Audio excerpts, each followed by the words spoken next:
এই শোনো না, আমাদের অন্ধবিশ্বাস চ্যানেলটি যারা এখনো সাবস্ক্রাইব করেননি প্লিজ সাবস্ক্রাইব করে দাও। আর অল্প কিছু সাবস্ক্রাইবার হলে 1,00,000 পরিবার হবে। সবাই প্লিজ সাবস্ক্রাইব এবং বেশি বেশি শেয়ার করে দাও প্লিজ।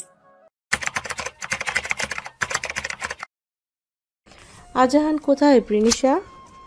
প্রিনিশা দেয়াল ঘড়িতে এক পলক তাকালো কথাটা শুনে, এরপর বলল, এখন তো 6টা বাজে, আজহান 7টায় ফেরে। ও আচ্ছা। রাহেলা বেগম আবারও গল্পে মনোনিবেশ করলেন। প্রাচী জেদ ধরল পুরো ভিলাটা ঘুরে দেখার। মনের আবদার রাখতে প্রিনিশা ওকে নিয়ে পুরো ভিলাটা ঘুরল। মেয়ের সংসার দেখে চোখ জুড়িয়ে গেল রাহেলা বেগমের। পিয়ার সাহেব মনে মনে রাজীব হাসানকে ধন্যবাদ জানালেন। ভাগ্যিস সেদিন তিনি আজহানের সাথে প্রিনিশার বিয়ের প্রস্তাব রেখেছিলেন। আজহানের মতো ছেলে যে হীরের থেকে কোনো অংশে কম নয়। বেশ অনেকক্ষণ গল্প করার পর পিয়ার সাহেব বললেন, আজ আমরা যাবই মা। মন খারাপ করিস না মা, কালকে প্রাচীর পরীক্ষা রয়েছে, তাই আমরা চলে যাচ্ছি। আবার আসবো, তুই নিজে এবং জামাইয়ের খেয়াল রাখবি। প্রিনিশা হ্যাঁ সূচক মাথা নাড়ল। বিদায় নেওয়ার শেষে সকলে চলে গেল। প্রিনিশা দরজা বন্ধ করে বসলো সোফায়। দেয়াল ঘড়িতে সময় দেখে নিল, 7:40 বাজে। আজহান এখনো ফিরল না কেন? কোথায় গেল লোকটা? প্রিনিশা আজহানের নাম্বারে কয়েকবার কল করলো। ফোন রিং হয়ে কেটে গেল।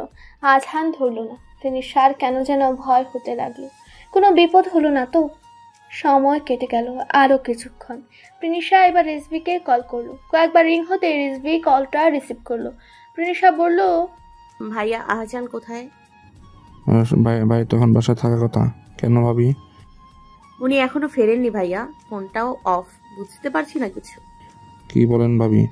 আজকে তো অফিস 4টায় ছুটি হয়েছে, আমিও 5টায় বাসায় চলে আসছি। ভাই অবশ্য বলতেছিল কিছু মেইল পাঠাতে হবে, বা তাই একটু দেরি হবে বাসায় যেতে, কিন্তু এতক্ষণ তো লাগা কথা না। আচ্ছা ভাবি, আপনি রাখেন, আমি দেখতেছি বিষয়টা। আচ্ছা ভাইয়া। কল কেটে দিল প্রিনিশা। চিন্তিত হয়ে বারবার ঘড়ি দেখতে লাগলো। সময় তো কেটে যাচ্ছে ঠিকই, কিন্তু আজহানের কোনো খবর তো আসছে না। কি হলো হঠাৎ করে? প্রিনিশাকে অস্থির হতে দেখে সাইমা বেগম বললেন, চিন্তা করবেন না ম্যাডাম, সে ঠিক চলে আসবে। হয়তো আজকে অন্য কোনো কাজ পড়ে গিয়েছে। প্রিনিশা অসহায় দৃষ্টিতে তাকালো সাইমা বেগমের দিকে, বলল, ফোনটা তো ধরতে পারে, এভাবে চিন্তায় ফেলা কি ঠিক? সাইমা বেগম কি বলবেন ভেবে পেলেন না। ঘড়িতে বাজে রাত 10টা। সাইমা বেগম প্রতিদিন 9টায় চলে যান। আজ প্রিনিশা একা বলে এখনো যাননি। এদিকে রিজভিও আজহানের কোনো খোঁজ দেয়নি। মাঝে প্রিনিশা নিজ থেকে কয়েকবার কল করেছিল রিজভিকে, তবে এবার রিজভিও কল রিসিভ করছে না। হলো কি সবার? সময় গড়ালো আরো কিছুক্ষণ। হঠাৎই গাড়ির আওয়াজ শুনতে পেল প্রিনিশা। আজহান এসেছে ভেবে ছুটে গেল দরজা খুলতে, দেখলো রিজভি দাঁড়ানো। প্রিনিশা চিন্তিত কণ্ঠে জিজ্ঞেস করলো, আজহান কোথায় ভাইয়া? রিজভি মুখ কালো করে ফেললো আজহানের নাম শুনে। ভারাক্রান্ত মনে বলল, ভাই হসপিটালে আছে, বেশ কয়েকবার রক্ত বমি হয়েছে, নাক দিয়ে রক্ত যাচ্ছে, এখনো ভাই সেন্সলেস অবস্থায় আছে। প্রিনিশা যেন রিয়েক্ট করতে ভুলে গেল কথাটা শুনে। আজহানের এমন অবস্থা কি করে হলো? খাবার তো সে নিজে রান্না করে পাঠিয়েছিল, তাহলে? প্রিনিশাকে চুপ থাকতে দেখে রিজভি বলল, ভাবি মনে হয় ভাইকে কেউ বিষ দিয়েছে। আপনি ফোন করার পর আমি আবারও অফিসে গিয়েছিলাম, তখন ভাইকে ফ্লোরে রক্তাক্ত অবস্থা দেখতে পাই।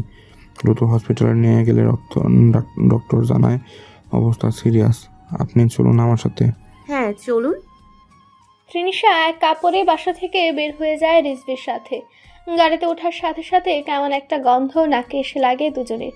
রিজভি একটু চিন্তিত হয়ে বলে, এমন কেন লাগছে? আমার মাথাটা হঠাৎ ঝিমঝিম করছে।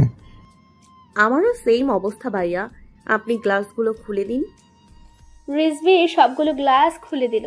গাড়ি স্টার্ট দেওয়ার পরপরই রিজভির চোখ বন্ধ হয়ে আসতে লাগলো। রিজভি যখন বুঝতে পারলো এটা হয়তো কোনো ট্র্যাপ, ততক্ষণে অনেক দেরি হয়ে গিয়েছে।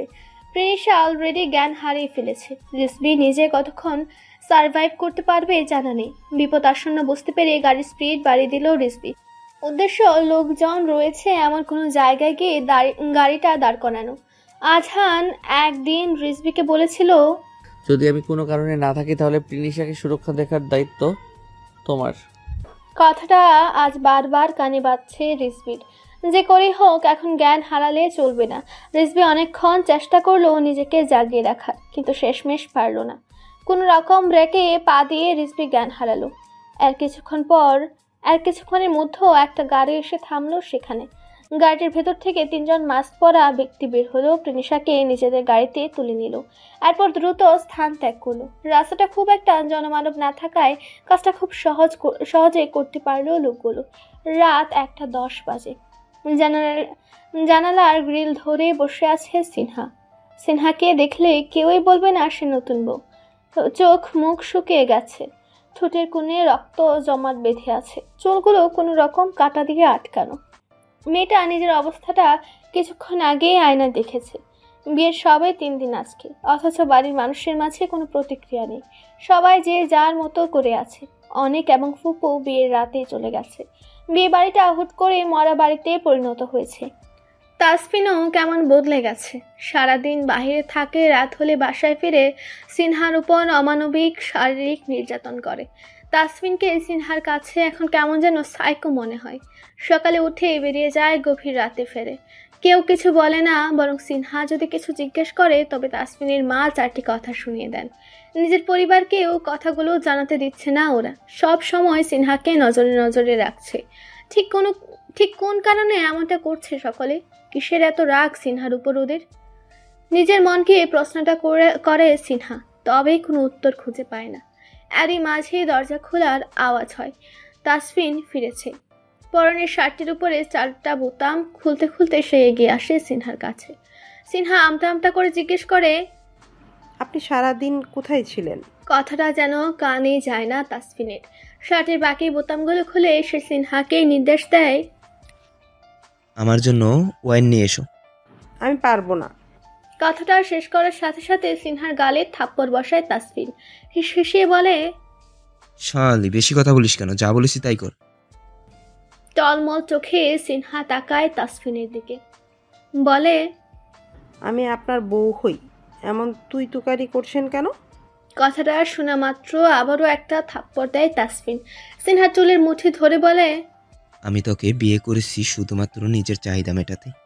এছাড়া তোর মাঝে কি এমন সৌন্দর্য আছে যে তুই আমার ডক্টর তাসফিন খানের বউ হওয়ার যোগ্যতা রাখিস? কথাটা জিজ্ঞেস করে তাসফিন সিনহাকে ছেড়ে দূরে গিয়ে দাঁড়ায়। সিনহা গালে হাত দিয়ে তাসফিনের উদ্দেশ্যে বলে, যদি এমনটাই মনে হয়ে থাকে তাহলে আমাকে বিয়ে করলেন কেন? ডিভোর্স দিয়ে দিন আমায়, আমি বাবা মার কাছে চলে যাব। বাবা মার কাছে যাওয়ার কথা শুনে তাসফিন হেসে উঠল, বলল, বাবা মার কাছে তোর যাওয়া হবে না, তাদের সাথে তোর সব সম্পর্ক শেষ। বিয়েতে 50 লাখ টাকা দেওয়ার কথা বলেছিল তোর বাপ, কিন্তু পরে তো 10 লাখ দিয়েই হাত উপর করে ফেলেছে। শালা ফকির। তাসফিন, মুখ সামলে কথা বলুন।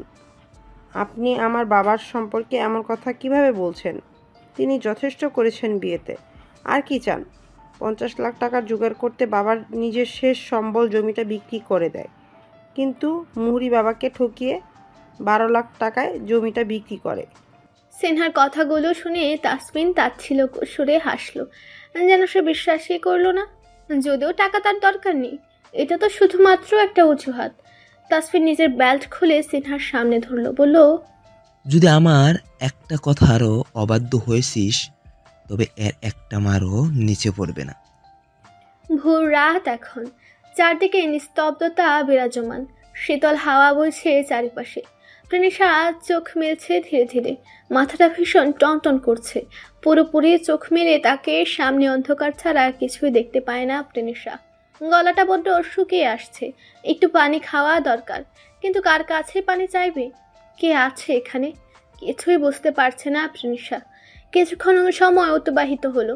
প্রিনিশা দেখলো দরজা ঠেলে কেউ একজন ভিতরে আসছে। অন্ধকারে তার মুখ স্পষ্ট দেখা যাচ্ছে না। প্রিনিশা কোনো রকমে বলল, পানি। ভিতরে আসা ব্যক্তিটি এবার লাইট জ্বালালো। একটা ছোট ঘরের মাঝে চেয়ারের সাথে বাঁধা অবস্থায় রয়েছে প্রিনিশা। ওর সামনে একটা টেবিল এবং মুখোমুখি আরো একটা চেয়ার। ব্যক্তিটি পানির বোতল হাতে প্রিনিশার সামনেই বসলো। নিভু নিভু চোখে প্রিনিশা তাকালো ব্যক্তিটির দিকে, ভ্রুকুচকে বলল, তুমি? আমি। আমাকে দেখে তুমি খুশি হওনি? প্রিনিশা বিরক্ত হলো, বলল, তুমি আমাকে এভাবে এখানে আটকে রেখেছো কেন? কি চাইছো মেঘ? আমার নাম জানো দেখছি।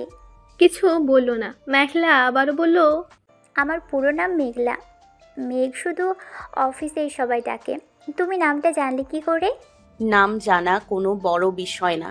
আমাকে তুমি কেন আটকে রেখেছো সেটা বলো। কি চাই তোমার? আমাকে যেতে দাও। কোথায় যাবে? আজান স্যারের কাছে? কিন্তু সেটা তো আমি হতে দিব না। আজ 4টা বছর হলো আমি স্যারের পিছনে ঘুরছি, কোনো দিনও চোখ তুলে তাকাইনি পর্যন্ত। আর তুমি 2 দিনের মেয়ে স্যারের বউ হয়ে গেলে? কথাগুলো বলার সময় মেঘলার মুখে হিংস্রতা ফুটে উঠেছিল।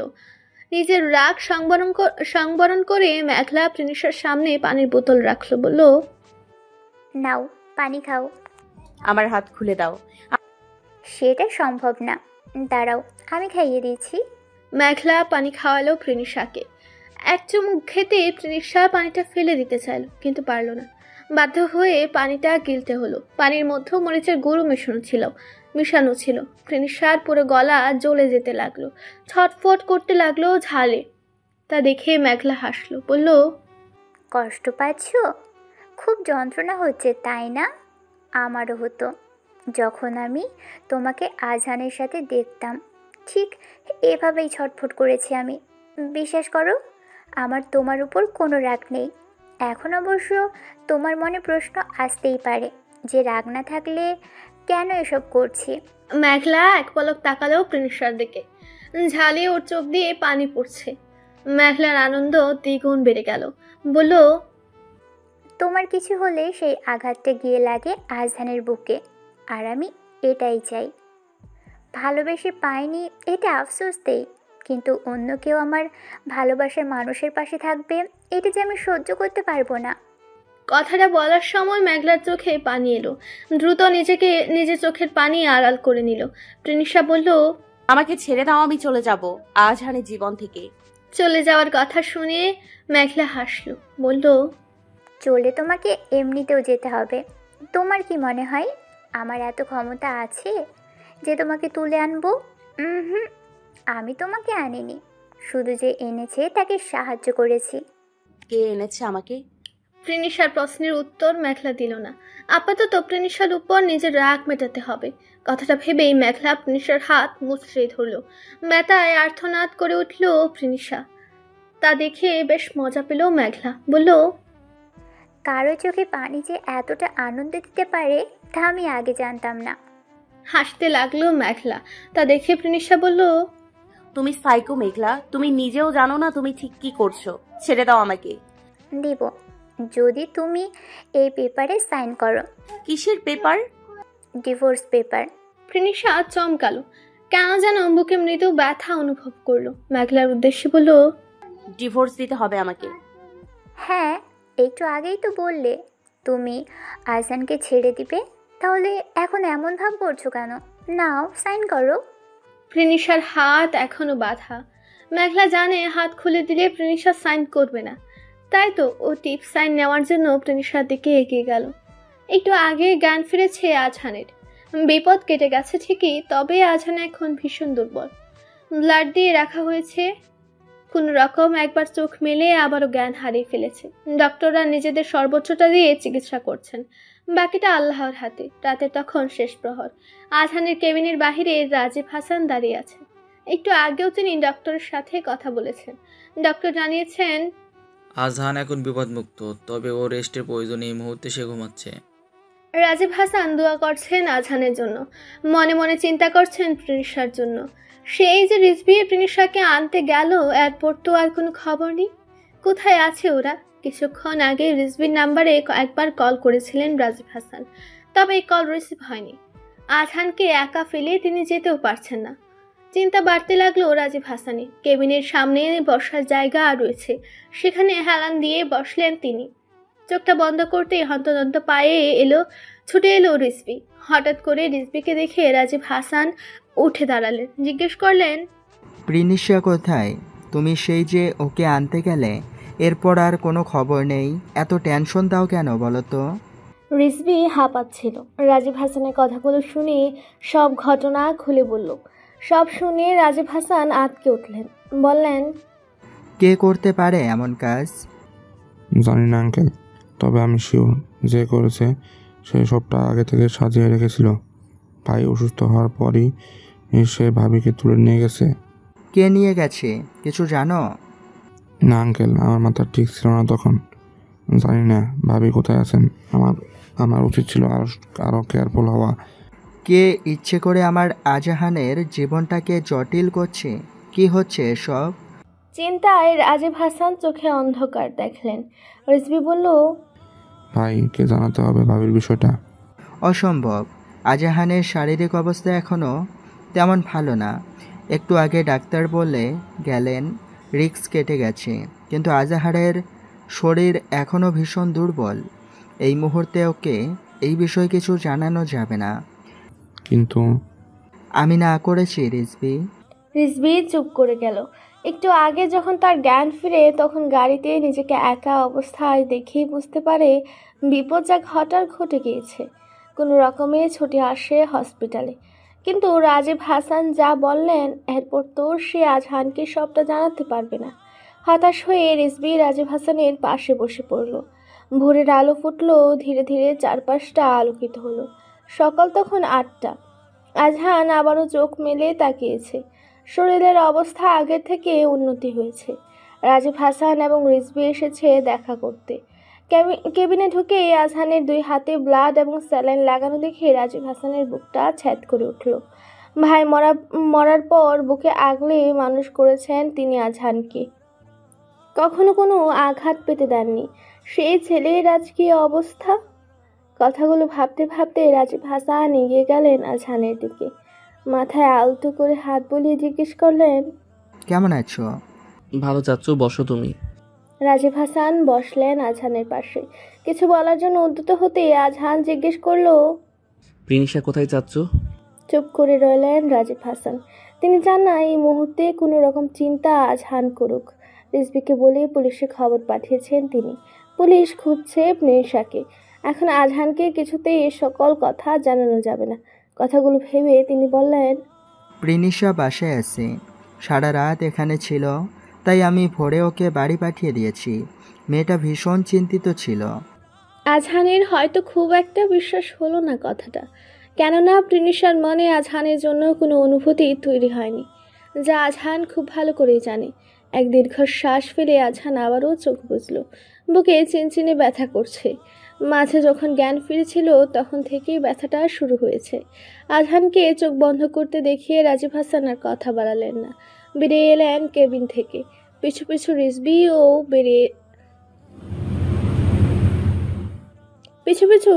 বেরিয়ে যেতে নিলে আজহান পিছু ডাকে। দাঁড়িয়ে পড়ে রিজভী। আজহানের দিকে এগিয়ে গিয়ে বলে, হ্যাঁ ভাই বলেন। কিছু কি হয়েছে? না তো ভাই।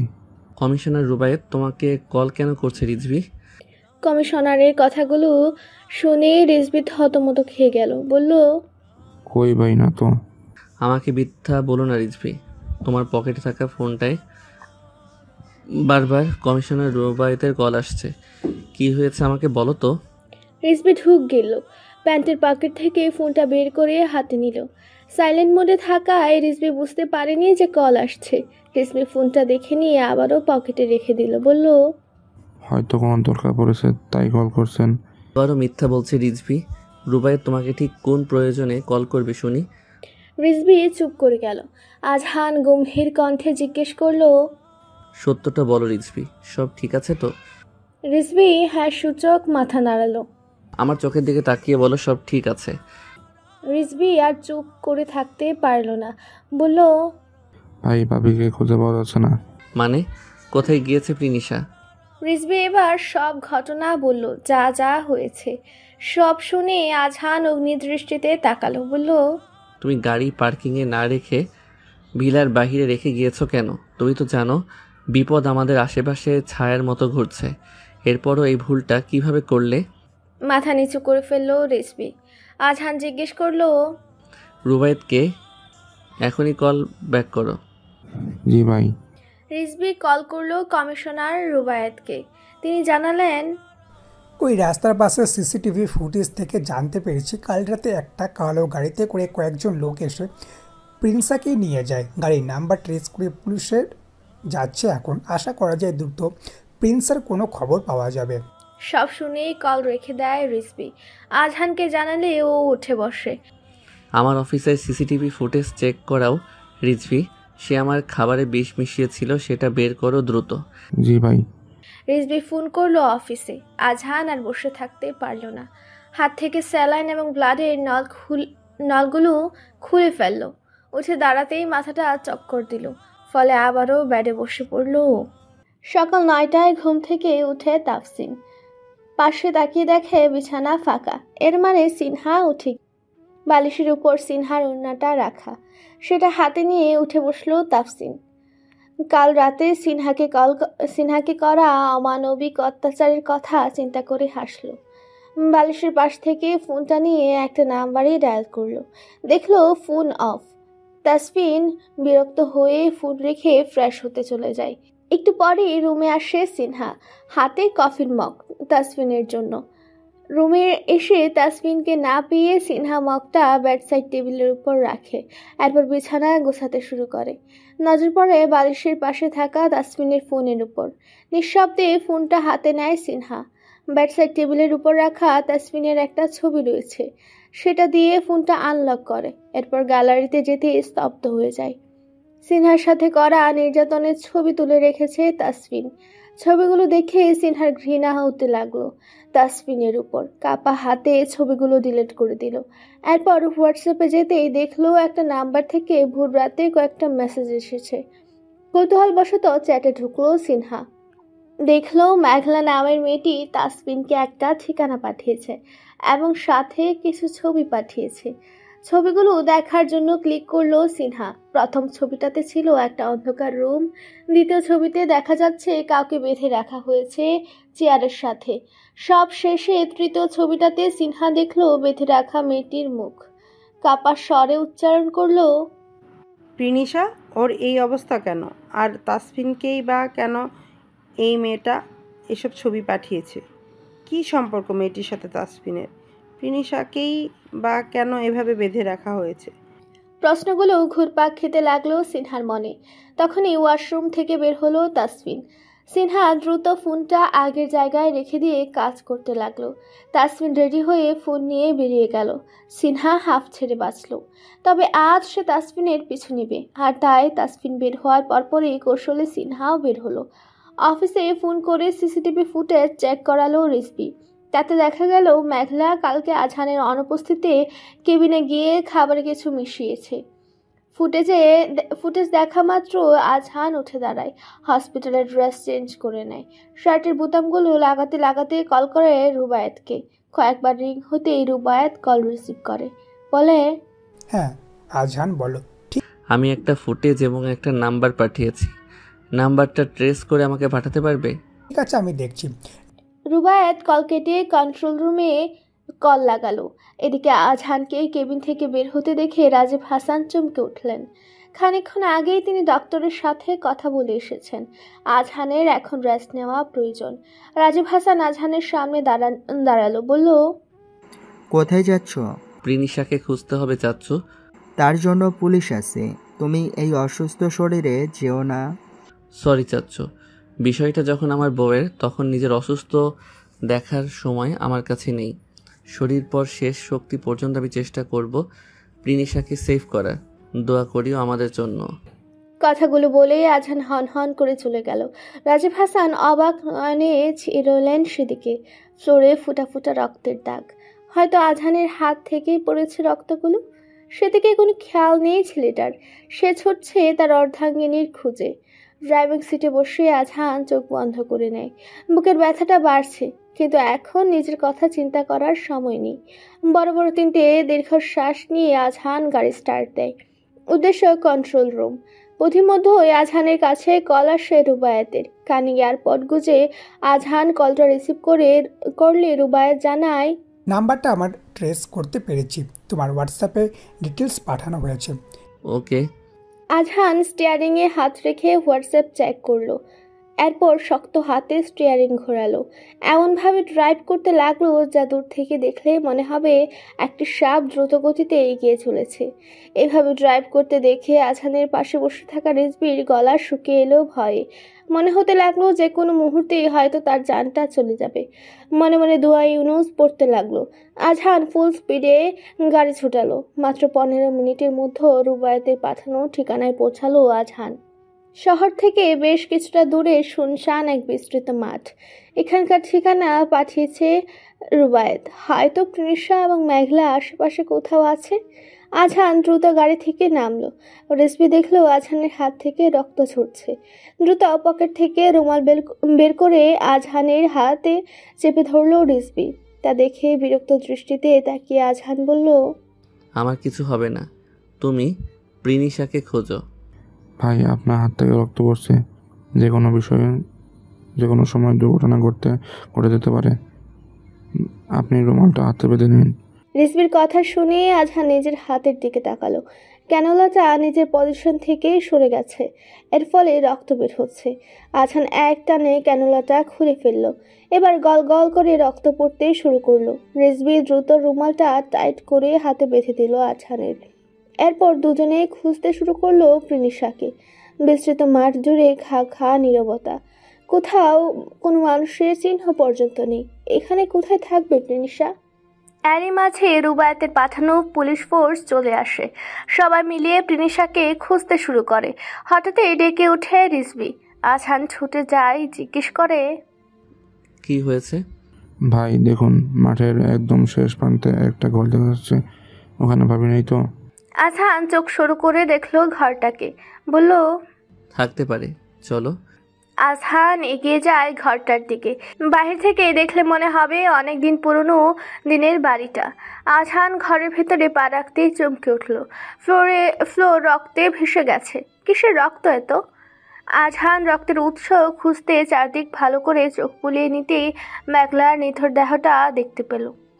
আজহান হাঁটুতে ভর দিয়ে বসে মেঘলার পালস চেক করলো। না, পালস চলছে, তবে মাথায় জোরে আঘাত করায় রক্তাক্ত হয়ে গেছে চারপাশ। প্রিনিশা কোথায়? কথাটা ভেবে আজহান উঠে দাঁড়িয়ে প্রিনিশাকে ডাকে বার কয়েক। প্রিনিশা দরজার পাশে চোখ মুখ ঢেকে বসেছিল।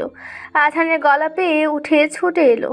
আজহান দেখলো প্রিনিশার হাতে রক্ত লেগে আছে। হাতের বুড়ো আঙ্গুলটা কেমন থেতলে গেছে। কি হয়েছে মেয়েটার সাথে? আজহান নরম স্বরে প্রিনিশাকে জিজ্ঞেস করলো, তুমি ঠিক আছো? প্রিনিশার মনে হলো সে ভুল দেখছে, কেননা আজহান এখানে কি করে আসবে। প্রিনিশা কাপা হাতে আজহানের গালে হাত রাখলো। দেখলো এটা সত্যি আজহান। প্রিনিশা এবার কেঁদে দিল, বলল, আমি খুন করিনি, বিশ্বাস করুন। আমি অনেক চেষ্টা করেছি নিজেকে ওর হাত থেকে বাঁচানোর জন্য, কিন্তু পারিনি। ও জোর জবরদস্তি করছিল আমার সাথে ডিভোর্স পেপারে টিপস সাইন নেওয়ার জন্য। ধস্তাধস্তির এক পর্যায়ে চেয়ার উল্টে আমি পড়ে যাই। চেয়ারে থাকা পিন আমার হাতে ঢুকে যায়। ততক্ষণে দড়ির বাঁধন কিছুটা হালকা হয়ে যায়।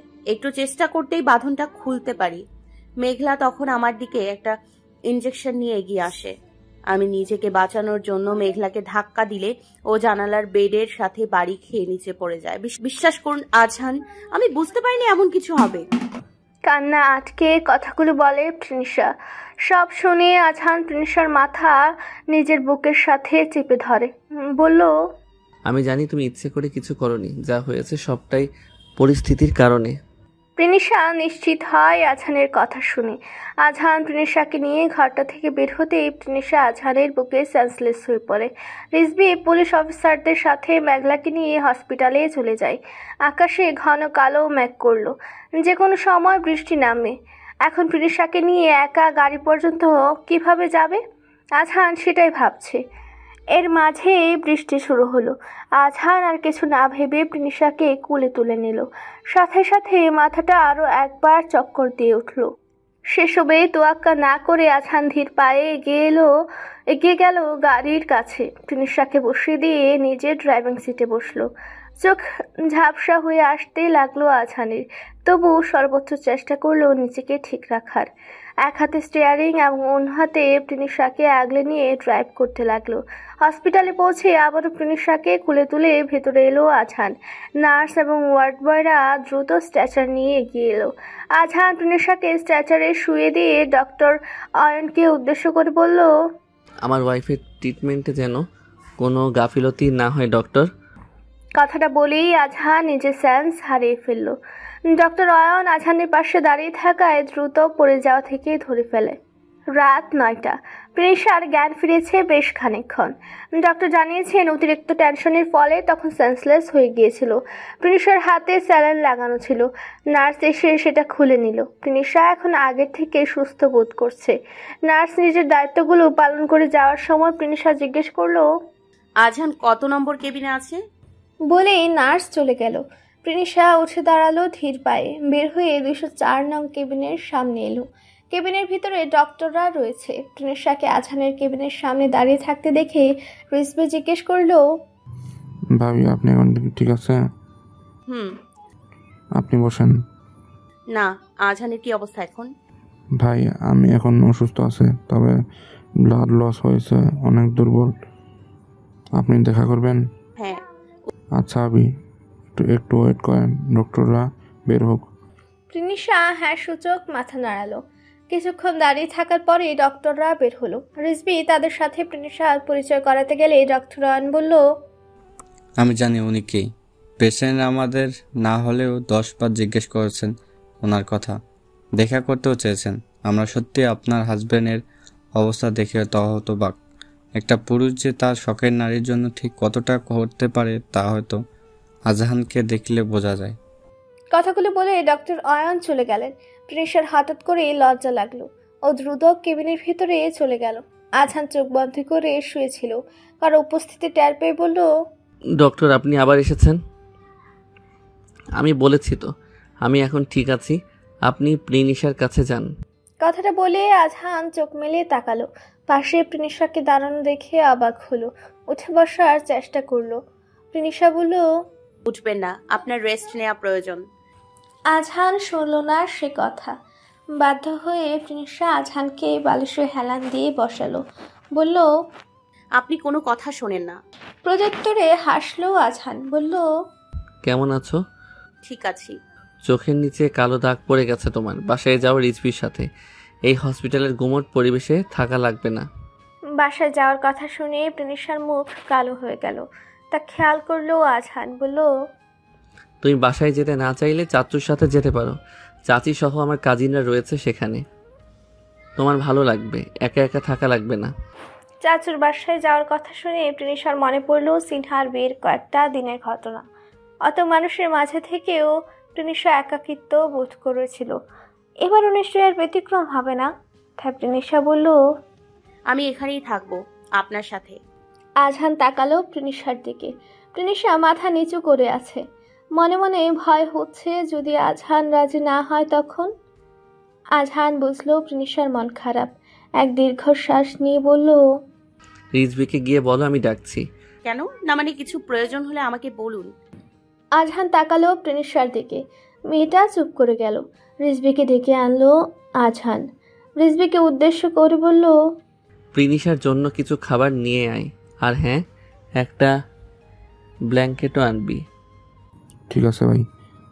রিজভি চলে গেল। প্রিনিশা মনে মনে খুশি হলো। রাতে হসপিটালে কাটলো দুজনের। রিজভি কেবিনের বাহিরে বসে সারা রাত পাহারা দিলেও প্রিনিশা একটু পর পর আজহানকে জিজ্ঞেস করেছে, আপনি ঠিক আছেন? কোনো সমস্যা হচ্ছে না তো? ডক্টর ডাকবো? হুম। আচ্ছা ঘুমান। এভাবে পুরো রাত যতবার আজহান ঘুমাতে গিয়েছে প্রিনিশা জিজ্ঞেস করেছে। শেষে আজহান আর ঘুমাই নাই। রাতের শেষ প্রহরে প্রিনিশা ঘুমিয়ে পড়ে। তা দেখে মৃদু হাসে আজহান। সেও ঘুমিয়ে পড়ে। রাতের অন্ধকারে গুমট পরিবেশ সৃষ্টি করছে চারপাশে। বিছানার এক কোণে গুটিসুটি হয়ে বসে আছে সিনহা। পাশে ঘুমাচ্ছে তাসফিন। ঘুমন্ত তাসফিনকে দেখে সিনহার মনে পড়ে সকালের ঘটনা। তাসফিনের পিছু নিয়ে সিনহা পৌঁছেছিল কবরস্থানে। সেখানে একটি কবর ছিল, নাম ছিল তিতলির রহমান। তাসফিন অনেকক্ষণ বসেছিল কবরটার পাশে। এর মাঝে অনেক এসেছিল সেখানে। তাসফিন অনেককে জড়িয়ে ধরে বলেছিল, আজ এতগুলো বছর কেটে গেল, আমার বোনটা আমাদের মাঝে নেই। আজ ওর জন্মদিন, অথচ ও আমার পিছু পিছু ঘুরছে না, আমাকে বলছে না ভাইয়া আমার গিফট কই। আমার বোনটা যে একটা ফুল ছিল, কেন কেন ওরা আমার বোনটার সাথে এমন করলো, কেন? তাসফিনের আহাজারি শুনে অনেকের চোখ ভিজে উঠল। নিজেকে সামনে নিয়ে তাসফিনকে নিয়ে বের হলো কবরস্থান থেকে। দুজনে রিক্সা করে চলে গেল, ফলে সিনহা আর পিছু নিতে পারল না। কবরস্থান থেকে ফেরার পথে সিনহার নজরে পড়ে এক যুবকের দিকে। যুবকটি রাস্তার অপর পাশে দাঁড়িয়ে কাউকে ফোন করায় ব্যস্ত। বহুদিন পর তাকে দেখে চোখ ঝাপসা হয়ে ওঠে সিনহার।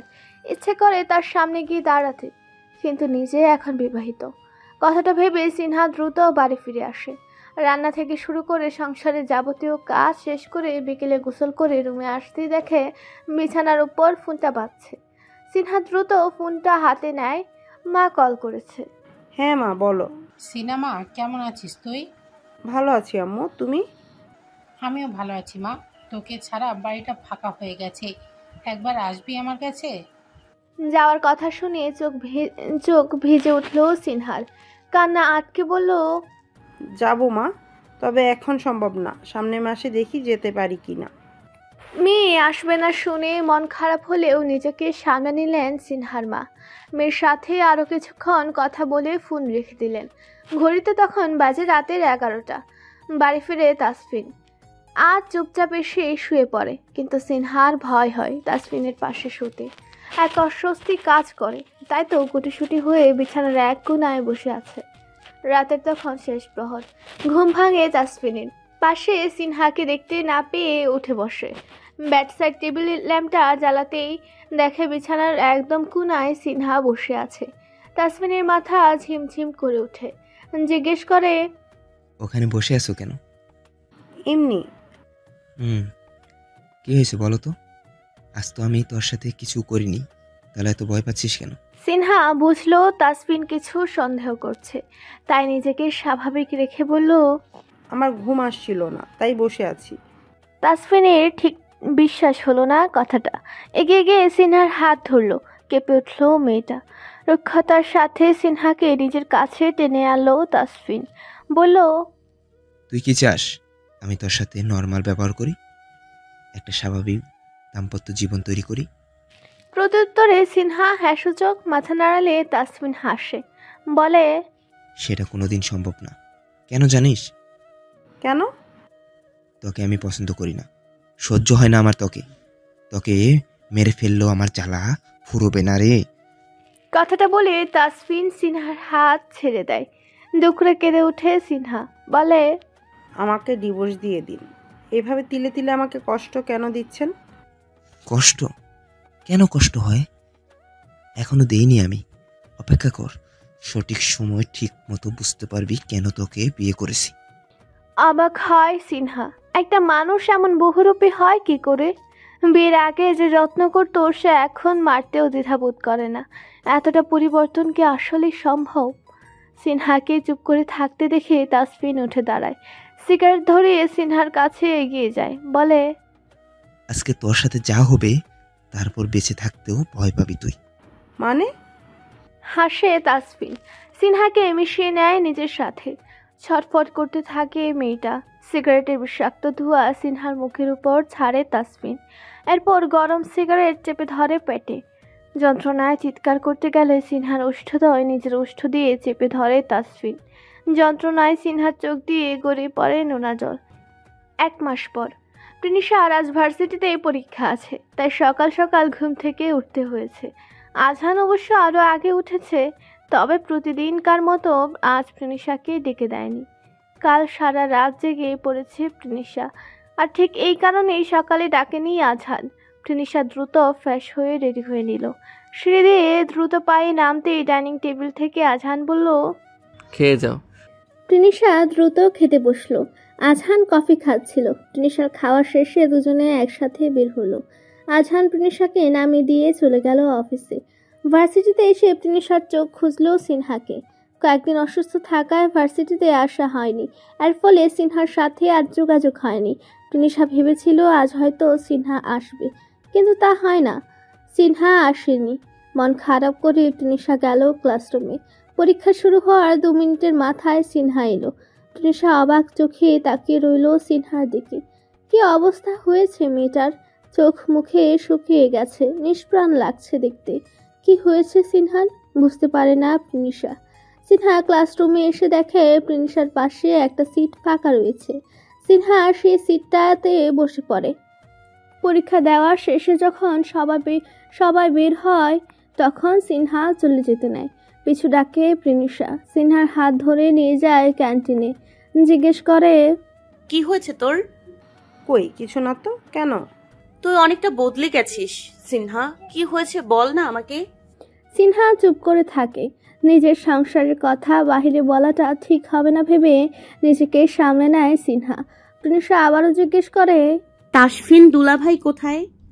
তাকে নিয়ে আসবে নিশ্চয়ই। তাসফিনের নাম শুনে কেঁপে ওঠে সিনহা। তৃষা তা খেয়াল করে বলে, শোন, আজ আমি বাবার বাসায় যাব ভার্সিটি থেকে, তুই আমার সাথে চল। না না রে তৃষা, অন্য একদিন যাব। না না, আজই যাবি, চল না। এমন করিস কেন? সেরকম হলে আমিই তোকে বাসায় পৌঁছে দিয়ে আসবো, কেমন? চল এখন। তৃষার জোড়াজুড়িতে রাজি হয় সিনহা। তৃষার মুখে জয়ের হাসি ফুটে।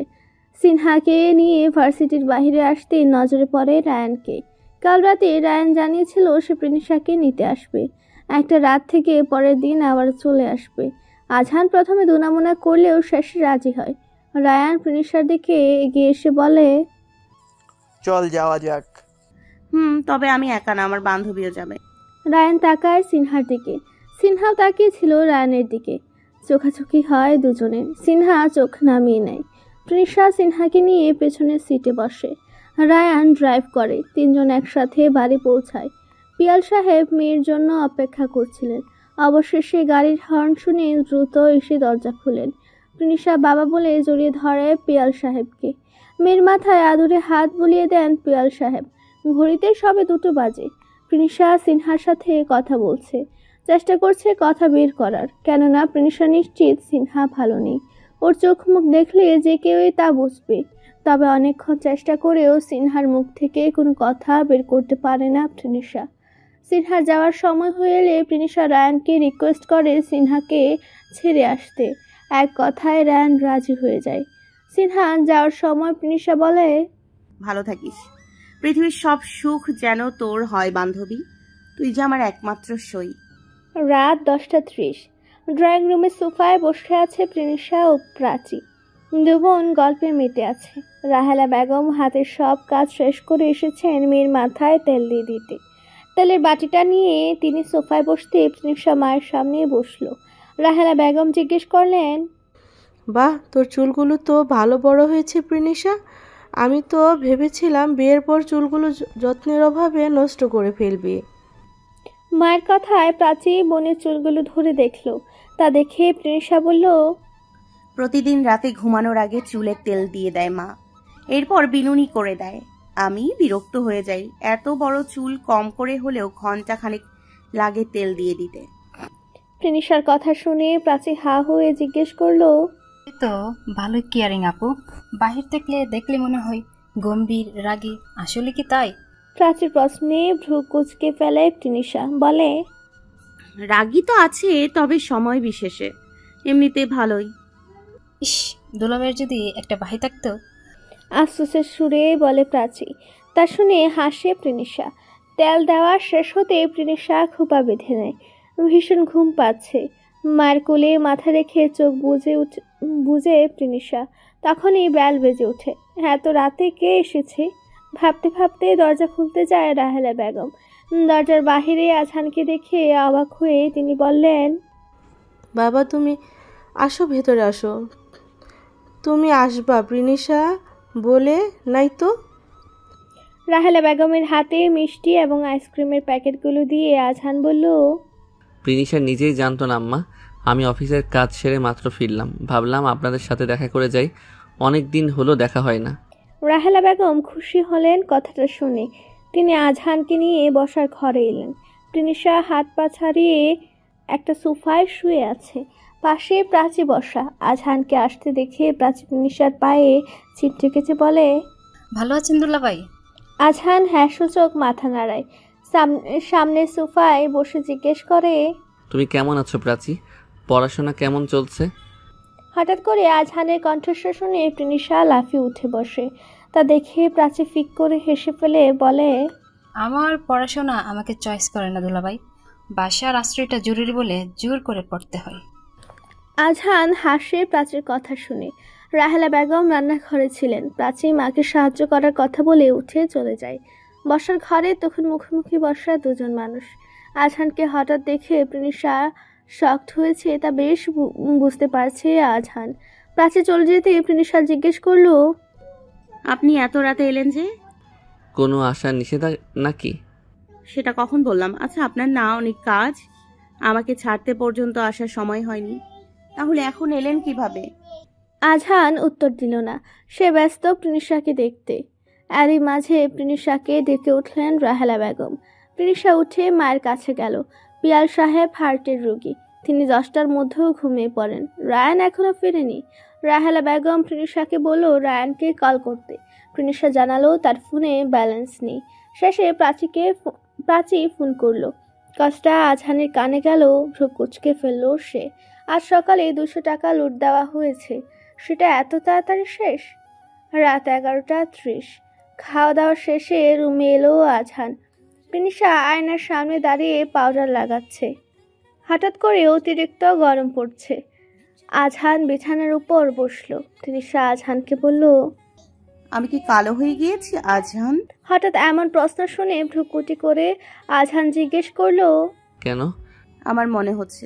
না, আমার কাছে তো আগেই মতোই লাগে।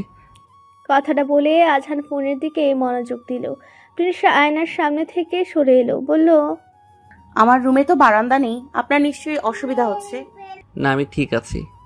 ও, এখন ঘুমাবেন না? একটু পরে। আজহান ফোনের মাঝে মুখ গুজে আছে দেখে প্রিনিশার বিরক্ত লাগলো। বলল, আজহান, আপনি কি এই বিয়েতে খুশি না? হঠাৎ এমন কথা শুনে আজহান ফোনটা রেখে দিল। প্রিনিশার দিকে ঘুরে বলল, এটা আমার জিজ্ঞেস করার কথা, কারণ তুমি আমার থেকে অনেকটাই ছোট। তোমার পছন্দ অপছন্দের ব্যাপার রয়েছে। তুমি যেমন লাইফ পার্টনার চেয়েছো তেমন হয়তো আমি নই। আমি যেমন লাইফ পার্টনার চেয়েছি তার সবকিছুই আপনার মাঝে রয়েছে। আমি শুরুতে অনেকটা হীনমন্যতায় ভুগতাম। আমাদের বিয়েটা এমনভাবে হয়েছিল যে সবটা মানিয়ে নেয়ার আমার জন্য সহজ ছিল না, কিন্তু আপনার জন্য আমি সবটা সামলে উঠতে পেরেছি। ধন্যবাদ আপনাকে আজহান। প্রিনিশার কথাগুলো মন দিয়ে শুনলো আজহান।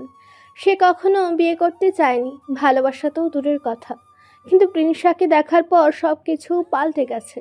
আজহানের মনে নতুন করে ভালোবাসার জন্ম হয়েছে। লোকে বলে সঠিক মানুষ জীবনে এলে নাকি অতীত ভোলা কোনো ব্যাপারই না। হয়তো প্রিনিশার ক্ষেত্রেও তাই হয়েছে। প্রিনিশা আজহানকে দেখলে বুকের মাঝে টিপ টিপ করে, কখনো গলা শুকিয়ে যায়।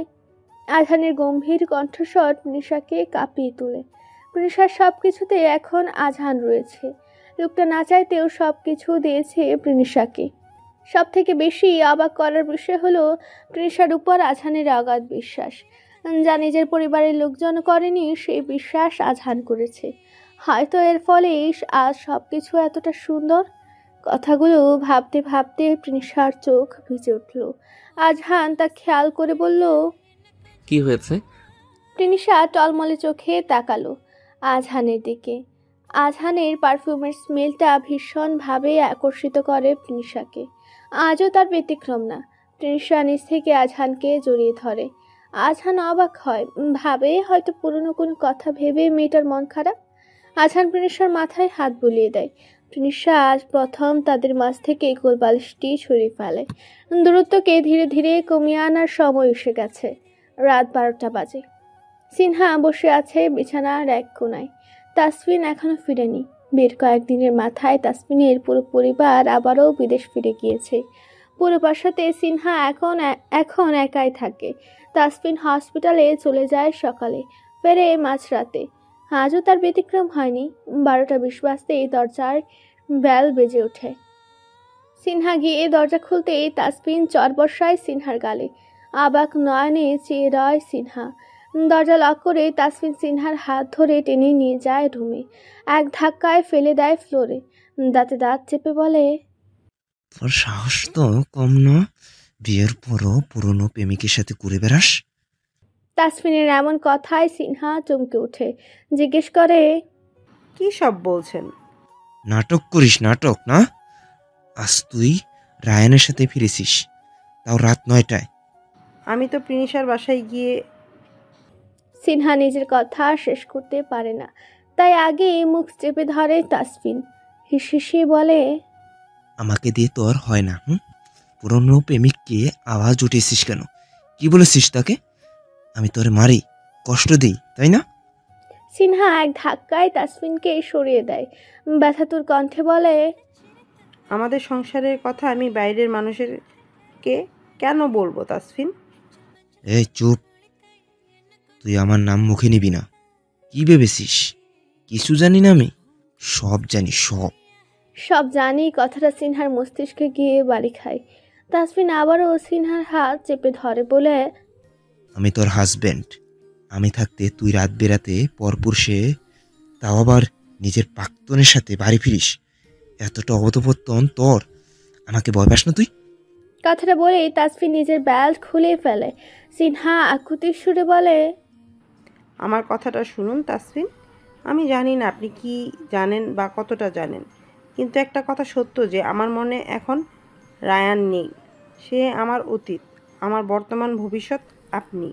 আমি আপনার সাথে নিজেকে জুড়িয়েছি তাসফিন, আমার সবটা জুড়ে শুধু আপনি। সিনহার আকুতি তাসফিনের কানে গেল না। সে সিনহার শরীরে বেল্টের আঘাত করলো। পরপর দুটো আঘাত করতে সিনহার আর্তনাদ তাসফিনের বুকে গিয়ে লাগলো। বেল্ট ছুঁড়ে ফেলে সিনহাকে কোলে তুলে বিছানায় শোয়ালো। কান্নারত মেয়েটার গালে হাত রেখে বলল, আমি চাই না তোমাকে আঘাত করতে, কিন্তু আমি নিরুপায়। তোমার কষ্টে যে আরো একজন ব্যতীত হয়, সেটাই তো আমার চাওয়া, জান। কথাগুলো বলে হাসে তাসফিন। একে একে শার্টের সবগুলো বোতাম খুলে শার্টটা ছুঁড়ে ফেলে ফ্লোরে। নিস্তব্ধ রাত, চারদিকে ঠান্ডা হাওয়া বইছে। সেই ঠান্ডা হাওয়া গায়ে মেখে ফুটপাতের উপরে বসে আছে রায়ান। চোখের সামনে ভাসছে সিনহার বিধ্বস্ত মুখটা। আজ থেকে 5 বছর আগে মেয়েটা তার জীবনে ছিল। ছন্ন ছাড়া রায়ানের জীবনে একমাত্র কাছের মানুষ ছিল সিনহা। সিনহা 10ম শ্রেণীতে থাকতে যেখানে কোচিং করত, তার বাহিরে প্রায় রায়ান এবং তার বন্ধুরা আড্ডা দিত। সেখান থেকেই তাদের পরিচয় এবং সম্পর্ক। 5 বছরের সম্পর্কে রায়ান কখনো খারাপ নজরে তাকায়নি সিনহার দিকে। মেয়েটা ভীত চাহনি সব থেকে বেশি টানত রায়ানকে। ইচ্ছে করতো পুতুলের মতো সাজিয়ে রাখতে।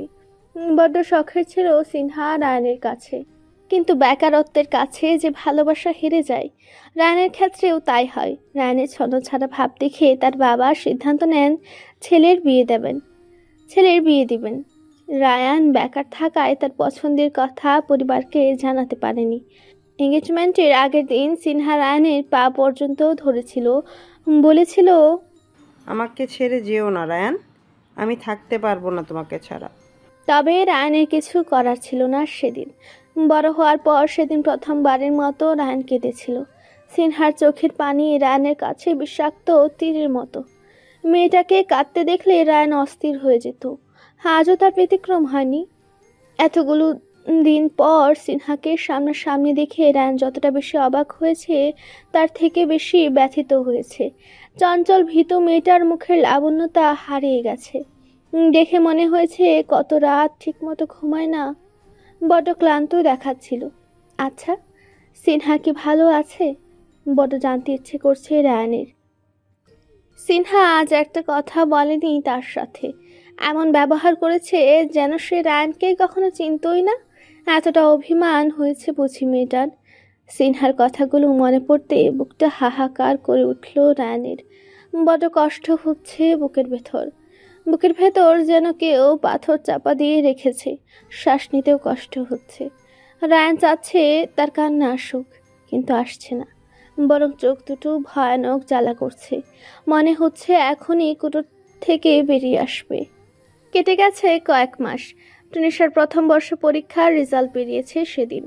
ফার্স্ট ক্লাস পেয়েছে মেয়েটা। সেই উপলক্ষে টুনিশা আজহানের কাছে আবদার করেছে বাপের বাড়ি যাবে। এমনিতে আজহান প্রিনিশার সব কথা শুনলেও বাপের বাড়ি যাওয়ার কথা বললে শুনে না। এটাই বড্ড কষ্ট দেয় প্রিনিশাকে। তবে এবার আজহান যেতে দিতে রাজি হয়েছে, আর তাই প্রিনিশা দ্রুত ব্যাগপত্র গুছিয়ে নিয়েছে। বের হওয়ার সময় আজহান গম্ভীর কণ্ঠে বলল, আচ্ছা যাও, রাতের মধ্যে ফিরে আসবা। প্রিনিশা উত্তর করল না। এখন যাও দিয়ে কথা, আসবে তো সে নিজের ইচ্ছেতে। কথাটা ভেবে প্রিনিশা খুশি হয়, গাড়িতে গিয়ে বসে। আজহান ড্রাইভ শুরু করলে প্রিনিশা বলল, আপনি আমার সাথে গেলে কি হয়? আমার কাজ আছে, না হলে যেতাম। প্রিনিশার বিশ্বাস হয় না কথাটা। একটা মানুষের কি সব দিনেই কাজ থাকে? মাঝে কয়েকটা দিনকে ছুটি নেওয়া যায় না? অদ্ভুত। আজহান এক মনে ড্রাইভ করে চলেছে। পাশে প্রিনিশা ঘুমিয়ে পড়েছে। আজহান জানে মেয়েটার মন খারাপ করেছে, কিন্তু আজহান এই ব্যাপারে কিচ্ছু করতে পারবে না। অফিসে কাজের চাপ বেড়েছে, এখন কোনোভাবে ছুটি নেওয়া যাবে না। কয়েক ঘন্টার ব্যবধানে ওরা পৌঁছে গেল প্রিনিশার বাপের বাড়ি। প্রিনিশাকে নামিয়ে দিয়ে আজহান সাথে সাথে চলে গেল। তা দেখে একটা দীর্ঘশ্বাস নিয়ে প্রিনিশা বেল বাজালো। রাহেলা বেগম এসে দরজা খুললেন। মেয়েকে দেখে জড়িয়ে নিলেন। জিজ্ঞেস করলেন, জামাই কোথায়? ওর কাজ আছে মা, তাই আসেনি। ও আচ্ছা, আয় ভেতরে আয়। প্রিনিশা ধীর পায়ে বাড়ির ভেতরে যায়। প্রাচী বাসায় নেই, সে গিয়েছে টিউশনিতে। মূলত নিজের হাত খরচ চালাতে সে টিউশনি করে। কথাটা জানে না পিয়াল সাহেব, জানলে হয়তো কুরুক্ষেত্র বাঁধাবেন। বাড়ির মেয়েদের বাইরে কাজ করা পিয়াল সাহেবের পছন্দ নয়। প্রিনিশাকে পৌঁছে দিয়ে আজহান এসেছে হসপিটালে। মূলত মেঘলাকে দেখতেই এসেছে আজহান। এই কয়েক মাসে রিজবির মাধ্যমে মেঘলার খবর নিচ্ছিল আজহান। তবে কাল যখন শুনল মেয়েটা সুস্থ হয়ে গেছে, তখন চিন্তা করলো একবার দেখা করে যাওয়া উচিত। আজহান ধীর পায়ে মেঘলার কেবিনে ঢুকলো। মেয়েটা ব্যাগ গোছাচ্ছিল। হয়তো আজ তাকে হসপিটাল থেকে রিলিজ দেওয়া হয়েছে।